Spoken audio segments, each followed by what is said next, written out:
Hello! I'm glad that you've joined us today. Today starts a new series on the discussion of faith over fear. There are several stories from the book of Mark that I want to look at and evaluate kind of how the gospel tells us that we really need to be intentional about moving out of the realm of fear and into the realm of faith.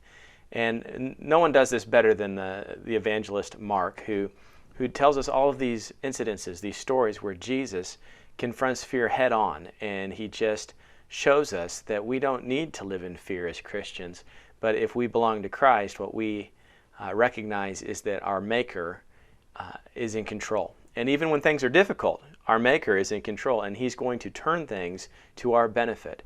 So the first story I wanted to look at comes from the Gospel of Mark, and the 4th chapter in the 35th verse. Let's go ahead and just read that together.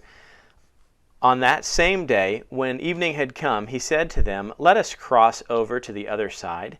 Now when they had left the multitude, they took him along in the boat as he was, and the other little boats were also with him. And a great wind storm arose, and the waves beat into the boat, so that it was already filling. But he was in the stern, asleep on the pillow. And they awoke him, and said to him, "Teacher, do you not care that we are perishing?" Then he arose and rebuked the wind, and said to the sea, "Peace, be still." And the wind ceased, and there was a great calm. But he said to them, "Why are you so fearful? How is it that you have found no faith?" And they feared exceedingly, and said to one another, "Who can this be, that even the wind and the sea obey him?" This is a famous story. Most everyone that has been in the church for any length of time knows the story of Jesus calming the storm. And it's just such a fun story to read because it just puts you right into the action. Mark is just well known for keeping you focused on the action and excited about what's coming. But it puts you into a situation where there is great cause for fear. I wanted to look at a few different things. In this story, what we find first of all is that Jesus is the one that suggests that they go into the boat. Jesus says, "Let us cross over to the other side." So oftentimes when bad things happen, we wonder where God is, and we dare not ask sometimes the obvious question, which is, "God, did you put me here on purpose? Did you put me into this scary situation on purpose?" And I think the answer that we see from the Bible here is yes. Jesus, being God, and of course his divinity being on display in this story, shows us that he knows there's a storm coming. He is quite aware that he's putting them into a dangerous situation because he wants to use the pointedness of that fear to teach. And so Jesus pulls the apostles into the boat. They go across the way, and they give him the favored spot at the front, so he's laying on the cushion and he takes a nap.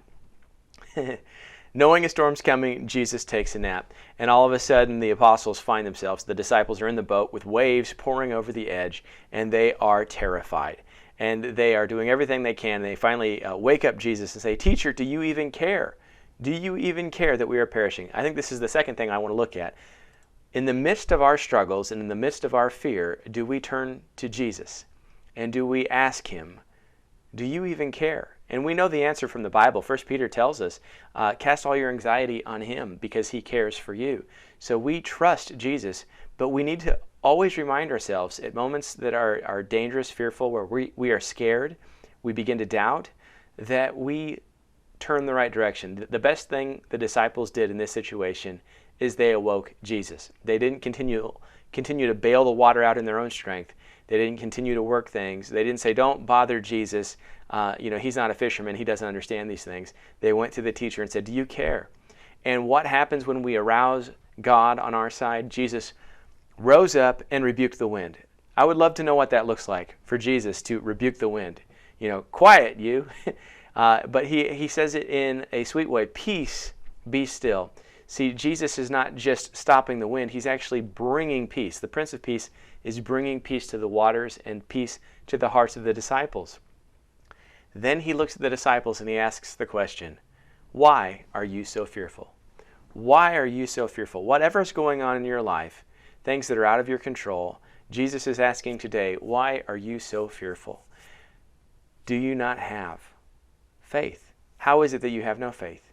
And what's interesting about this story is when people come into touch, when they get to see on display, they see on display the power of Jesus, they get more fearful. All of a sudden, the disciples are no longer afraid of the water. They're afraid of who this Jesus is. In fact, in the realm of fear, they're living in anxiety, and they're afraid that they're going to drown. They're afraid that they're going to die. But in the realm of faith, Jesus brings rest to the waters, peace to the hearts, and calm. And it turns our fear of death from assured destruction into a prayerful contemplation where the disciples ask the all-important question, who can this be? Who is this great God that we serve? Who can this be that even the wind and the sea obey him? Even the wind and the sea obey him, but what about the hearts of man? As you go on today, I would hope that you would look around, and where you see fear, be an instrument of peace. And if there's fear in your own heart, turn it over to Christ, because he cares for you. And no longer live in doubt. Recognize that the circumstances you're in might be the very intent of God to help teach you, to help you recognize who God is, that he could overcome the great challenges in your life. And so I hope that blesses you. I hope you have a great day. Take care.